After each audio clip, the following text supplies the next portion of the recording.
Assalamualaikum teman-teman, seperti biasa sebelum mulai, Mimin mendoakan semoga teman-teman semua selalu dalam keadaan sehat walafiat.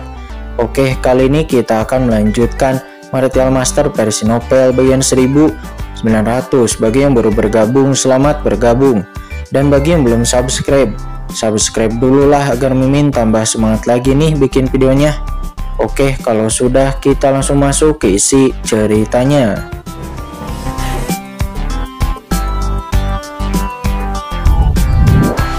Mereka hanya terlibat secara pasif. Selama perang, para pemimpin teratas dari garis keturunan mereka tidak ingin dimanfaatkan, jadi mereka diam-diam memanfaatkan kesempatan itu dan menggunakan kesempatan pihak lain untuk membuka lorong jurang untuk memaksanya masuk ke dunia bawah. Bergabung dengan para kultivator yang kuat di dunia bawah untuk berkembang, secara diam-diam mengendalikan dunia bawah. Dan tempat di mana dia muncul setelah memasuki lorong itu adalah Laut Bencana Abadi yang sangat cocok untuk klan jurangnya untuk bertahan hidup. Selain itu, aura Dewi Tain sangat cocok dengannya. Jadi, dia sangat ambisius dan mencoba menerobos ranah Kaisar Agung. Utusan suci Teratai Hitam memanfaatkan kesempatan itu dan segera membantunya menerobos ke ranah Kaisar Agung. Dan pada saat yang sama dia juga berhasil berintegrasi dengannya dan membujuknya untuk bergabung dengan klan jurang. Oleh karena itu, utusan suci Teratai Hitam tidak tahu banyak tentang hilangnya permaisuri Ming Yue. Dia juga tidak tahu apapun tentangnya. Setelah mendengar semua ini, Qin Chen dan yang lainnya terkejut dan sedikit mengernyit. Hal-hal benar-benar berbeda dari apa yang dia bayangkan awalnya dalam imajinasi Qin Chen. Setelah hilangnya permaisuri Ming Yue, Dewi Tain berhasil menerobos. Selain itu, orang ini berkolusi dengan klan jurang dan kemungkinan besar dialah pembunuh yang menjebak permaisuri Ming Yue. Bahkan jika bukan, dia tidak bisa melarikan diri darinya. Pasti ada hubungan. Namun yang tidak Qin Chen duga adalah bahwa hilangnya utusan suci Teratai Hitam dan permaisuri Ming Yue ternyata tidak ada hubungannya satu sama lain. Selain itu, ada orang kuat dari dunia bawah yang memaksa masuk ke pertempuran antara klan jurang yang juga mengejutkan Qin Chen dan yang lainnya, terutama Kaisar Yoming. Dia menggelengkan kepalanya berulang kali mengatakan bahwa tidak mungkin ada keberadaan yang begitu kuat di dunia bawah. Jurang sangat menakutkan dan itu mengandung aura jurang yang tak ada habisnya.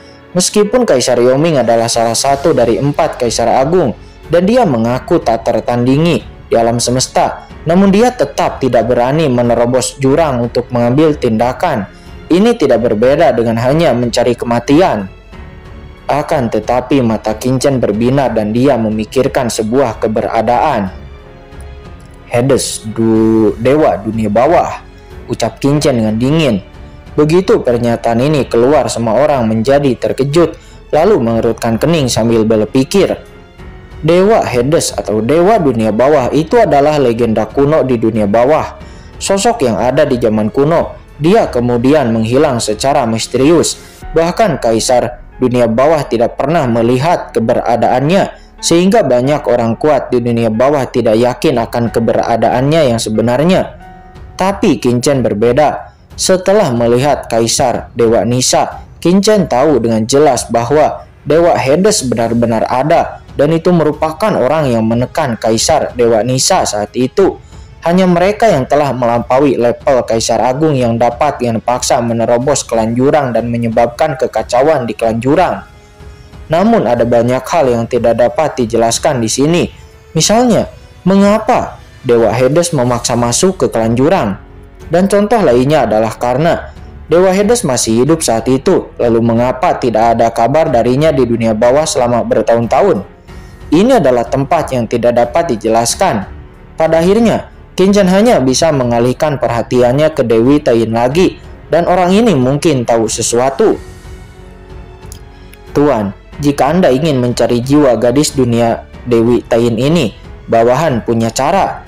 Utusan suci Teratai Hitam memperhatikan kata-katanya dan mengajukan diri untuk memberikan saran. Oh, semua orang tidak bisa menahan diri untuk tidak melihatnya. Utusan suci Teratai Hitam berkata lagi, Aku selaras dengan jiwa Dewi Tain ini. Selama bertahun-tahun jiwanya telah menyatu lebih dari 50% denganku. Jika bawahan dapat memasuki tubuh orang ini dan menyatu dengan lautan jiwanya lagi, aku dapat membuat lautan jiwanya membiarkan tuanku untuk mencari dan bahkan dapat membuatnya mematuhi perintah dan melayani tuanku. Kata utusan suci terata hitam. Kamu. Wajah Dewi Taiyin tiba-tiba berubah ketika dia mendengar ini dan dia berjuang keras. Ya, ini ide yang bagus, jadi tunggu apa lagi? Ayo kita lakukan, kata Qin-Chen matanya dingin dan Qin-Chen bahkan melihat keluar gua. Pada saat ini, Qin-Chen juga dapat merasakan pergerakan dari dunia luar dan tahu bahwa Kaisar Abadi menghentikan Dewi Matahari dan juga Dewi Bintang Kegelapan untuknya dan situasinya semakin mendesak. Tapi utusan suci terata hitam tidak mengambil tindakan apapun. Dan dia hanya melirik Molly secara diam-diam dan hanya akan mendengarkan perintah Molly. Tindakan ini segera membuat Molly merasa senang secara diam-diam dan dia merasakan kepuasan yang luar biasa dalam hatinya. Hei, karena Qin-Chen telah memberitahunya demikian, maka lakukan saja, kata Molly dengan bangga. Diam-diam dia bangga dalam hatinya. Qin-Chen tampaknya sangat diperlukan baginya. Ya, baik tuanku, kata utusan suci terata hitam. Dia segera memberi hormat kepada Molly. Dia hanya menuruti perintah Molly. Dan kemudian dengan suara yang keras, seluruh tubuhnya berubah menjadi bayangan hitam dan langsung tenggelam masuk ke dalam tubuh Dewi Taiyin. Dewi Taiyin berteriak pelan. Tetapi dia tidak dapat menghentikan invasi dari utusan suci terata hitam. Setelah bertahun-tahun, mereka berdua benar-benar telah menjadi satu tubuh dan dapat berbagi tubuh. Dengan mudah dapat bergabung. Ledakan. Aura yang mengerikan bermekaran dari tubuh Dewi Taiyin dan ekspresi Dewi Taiyin yang semula tidak terkendali pun langsung berubah menjadi meronta-ronta seolah-olah dia sedang melawan sesuatu. Tuan, tolong ambil tindakan. Suara utusan suci terata hitam keluar sedikit berat. Qin-Chen segera melangkah maju menekankan tangannya yang besar tepat di atas kepala Dewi Taiyin dan dengan paksa mencari jiwanya. Tidak mau, kata Dewi Taiyin. Dia menjerit ketakutan. Di saat Qin-Chen menekan tangannya yang besar di atas kepala Dewi Taiyin, napas jiwa yang mengerikan langsung jatuh ke kedalaman lautan jiwanya, berdengung. Dalam sekejap, lautan jiwa Dewi Taiyin yang diserbu oleh Qin-Chen berfluktuasi dengan hebat. Laut jiwa Dewi Taiyin ini begitu bercampur, kata Qin-Chen merutkan kening dan melihat bahwa lautan jiwa Dewi Taiyin sangatlah kacau. Di kedalaman lautan jiwa yang luas itu, dua tubuh jiwa berkabut saling terkait dan itu adalah Dewi Taiyin dan utusan suci terata hitam. Kedua tubuh jiwa ini terjerat dan menyatu satu sama lain. Anda ada di dalam saya dan saya ada di dalam Anda. Kesulitan pencarian jiwa jauh melampaui orang-orang kuat biasa. Pergi. Kekuatan jiwa Qin-Chen langsung berubah menjadi cahaya dan bayangan yang tak terlihat, langsung menghilang ke dalam jiwa dua orang yang terjerat itu. Ledakan, semburan kesadaran yang kacau terus-menerus melewati, menyebabkan wajah Qin-Chen sedikit berubah. Tubuh jiwa Dewi Taiyin, ahli teratas tingkat kaisar, bukan lagi sesuatu yang dapat dicari dengan mudah oleh Qin-Chen. Ditambah dengan tubuh jiwa utusan suci terata hitam, kehendak jiwa yang kacau itu pun terus-menerus mengganggu kesadaran jiwa Qin-Chen. Simei, kata Qin-Chen, dia berteriak keluar. Ya tuan, Kaisar Simei datang ke sisi Qin-Chen dalam sekejap dan cahaya berkabut keluar dari matanya, berubah menjadi cahaya jiwa yang tak terlihat dan mengelilingi Dewi Taiyin. Teknik yang paling menawan. Di bawah teknik pesona yang kuat, jiwa Dewi Taiyin dan utusan suci terata hitam yang telah berjuang keras untuk melawan pun langsung sedikit tenang, memungkinkan jiwa dan kehendak Qin-Chen untuk menyerang. Ledakan. Tiba-tiba informasi-informasi yang tak terhitung jumlahnya mulai muncul di benak Qin-Chen. Sejumlah besar informasi yang berantakan begitu padat sehingga Qin-Chen tidak bisa menahan diri untuk tidak mengerang. Di luar, tubuh Qin-Chen sedikit bergoyang dan sedikit darah tumpah dari sudut mulutnya.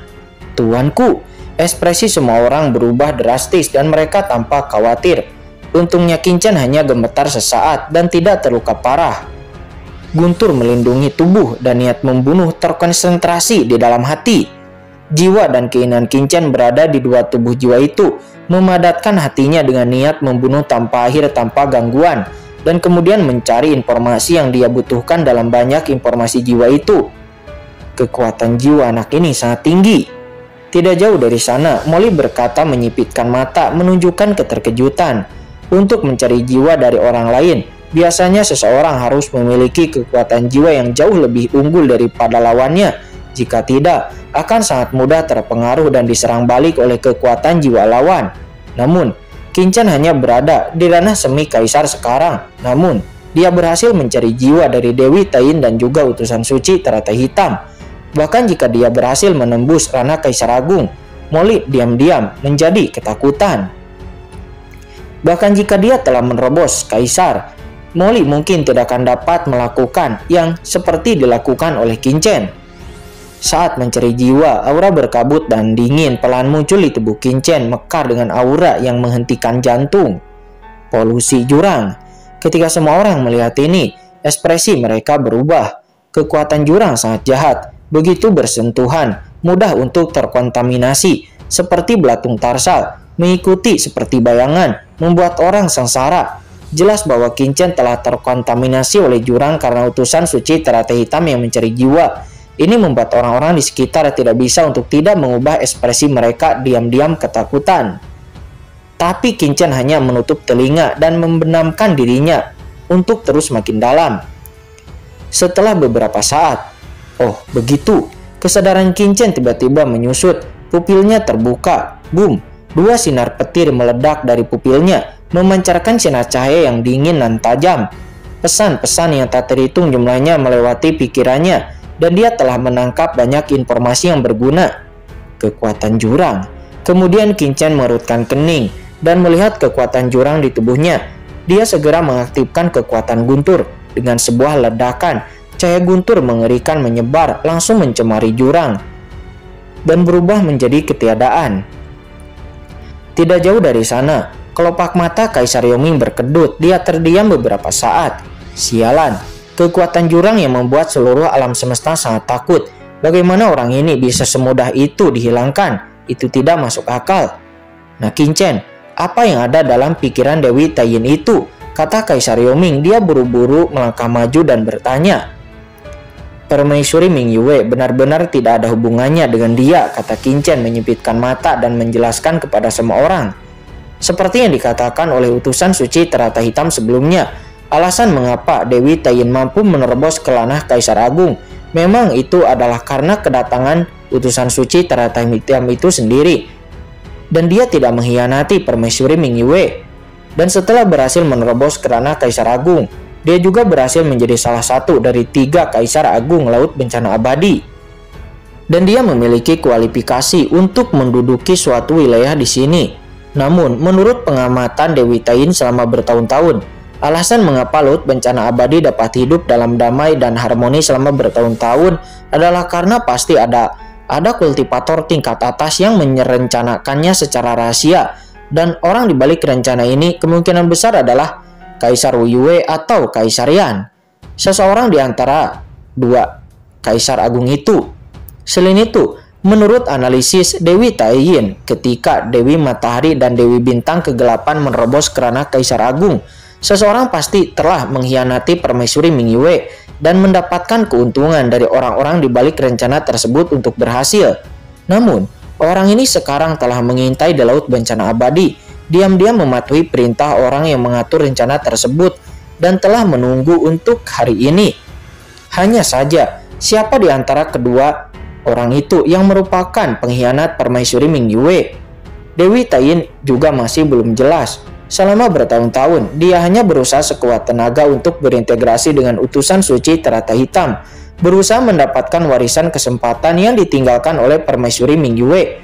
Karena menurut analisanya, ketika Permaisuri Ming Yue pergi, dia pasti telah meninggalkan kesempatan warisan teratas di Laut Bencana Abadi ini, dan itu belum diambil oleh siapapun sejauh ini. Hanya saja sangat sulit untuk mendapatkan warisan kesempatan itu. Ketiga gadis Dewi dunia bawah diam-diam telah memikirkan berbagai cara, akan tetapi Mereka tidak dapat mengendalikan laut bencana abadi ini, jadi mereka tidak punya pilihan selain menyerah. Mendengarkan cerita Qingchen, Kaisar Agung Yoming mengerutkan kening. Apakah hilangnya permaisuri Ming Yue karena rancangan dari Kaisar Yan atau Kaisar Wu Yue, ditambah pengkhianatan dari salah satu gadis di bawah komandonya sendiri? Salah. Dia menggelengkan kepalanya berulang kali. Dengan kekuatan permaisuri Ming Yue, bagaimana mungkin dia bisa dijebak oleh hal kecil ini? Jika dipikir-pikir, itu masih ada hubungannya dengan klan Jurang. Dengan cara ini, selain berkolusi dengan 4 kaisar lainnya, salah satu dari 2 gadis Dewi dunia bawah yang hebat kemungkinan besar telah berkolusi dengan klan Jurang. Tidak, itu tidak sama seperti Dewi Taiyin. Tidak mungkin berkolusi dengan klan Jurang. Dewi dunia bawah mungkin hanya boneka, dan dia adalah boneka dari 4 kaisar agung di belakangnya. Sialan, kedua bajingan ini berani berkolusi dengan Jurang, kata Kaisar Yoming dengan marah, mengingat Kaisar Yan dan Kaisar Wu Yue. Dan dia sangat marah. Dia sekarang curiga bahwa alasan mengapa dia meninggal di Laut Kosmik tahun itu juga kemungkinan besar karena dijebak oleh kedua orang ini. Nah Qingchen, kedua dewi dunia bawah itu ada di luar sekarang. Mengapa kita tidak keluar, menangkap mereka, dan menanyai mereka dengan jelas? Kata Kaisar Yoming berkata dengan marah. Tidak perlu terburu-buru, jawab Qingchen melirik Dewi Taiyin yang terkulai di sana setelah dicari jiwanya. Dia berlumuran keringat dingin. Kemudian dia melihat kekosongan Pulau Taiyin di luar gua dan berkata dengan dingin. Karena beberapa dari kedua dewi ini berkolusi dengan 4 kaisar agung, maka begitu kamu maju, berita di sini pasti akan disampaikan kembali. Dengan kekuatan dari Kaisar Yan dan Kaisar Wu Yue, saya khawatir tidak akan lama lagi sebelum mereka bisa turun ke laut bencana abadi, dan pada saat itu, Qingchen menggelengkan kepalanya. Jika Kaisar Yan dan Kaisar Wu Yue datang, apakah tidak ada seorang pun yang hadir yang dapat menghentikan mereka? Itu hanya akan lebih menyebabkan krisis. Apa yang harus kita lakukan? Kata Kaisar Yoming mengerutkan kening. Dia juga tahu bahwa apa yang dikatakan Qingchen memang masuk akal. Dengan keadaan jiwa sisanya saat ini, proyeksi Kaisar Wu Yue dan Kaisar Yan hampir sama. Jika tubuh aslinya datang, dia mungkin tidak akan mampu menahan tekanan dari kedua kaisar agung itu. Qingchen berpikir sejenak, lalu tiba-tiba menatap Molly dengan kilatan cahaya di matanya. Molly tiba-tiba merasakan firasat buruk di hatinya. Molly, kamu keluarkan Dewi Taiyin dan tahan keduanya itu. Kamu tidak boleh menakutinya, perintah Qingchen. Apa? Aku? Ya, jika kamu bisa mengendalikan utusan suci Teratai Hitam, kamu secara alami akan mengendalikan Dewi Taiyin. Dan kamu orang yang paling cocok pergi ke sana, kata Qingchen. Dia langsung memberi perintah. Tentu saja, aku juga akan meninggalkan beberapa keuntungan untukmu. Setelah Qingchen selesai berbicara, Qingchen tiba-tiba datang ke tubuh Dewi Taiyin yang lemas. Di matanya yang ketakutan, dia menekan bagian atas kepalanya dengan telapak tangan. Kekuatan guntur, tanda jiwa dari niat membunuh, ledakan. Cahaya guntur yang mengerikan yang dibungkus dengan niat membunuh langsung memasuki lautan jiwa Dewi Taiyin, dan kemudian meninggalkan rune guntur yang berisi niat membunuh yang tak ada habisnya di lautan jiwanya. Ini adalah merasakan aura yang menggelegar seperti itu. Rasa panik muncul di kedalaman jiwa orang suci Teratai Hitam yang telah bergabung lagi dengan Dewi Taiyin. Dia merasa bahwa hanya dengan satu pikiran dari Qingchen dapat meledakkan rune guntur, dan itu akan sangat merusak jiwanya dan juga jiwa Dewi Taiyin.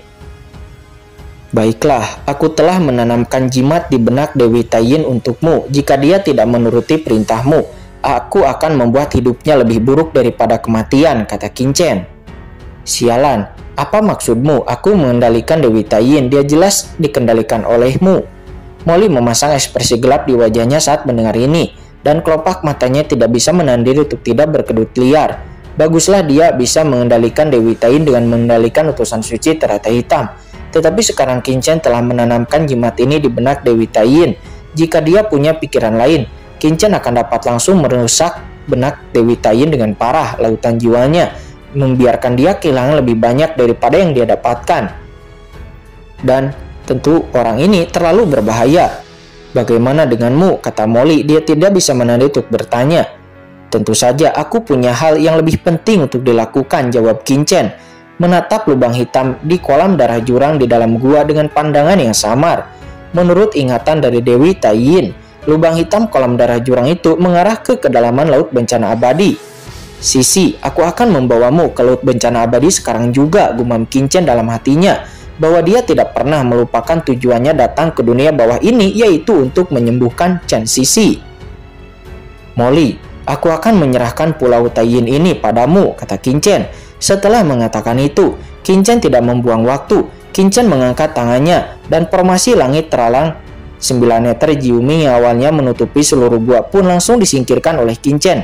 Dan kemudian Kaisar Simei, Kaisar Yoming, dan leluhur batu. Dan semuanya juga disimpan lagi oleh Qin Chen. Kemudian sosok Qin Chen bergoyang dan Qin Chen tiba-tiba menyapu ke arah kolam darah jurang itu. Dan seluruh tubuh Qin Chen tiba-tiba menghilang. Hanya menyisakan Molly dan Dewi Tai Yin di sana.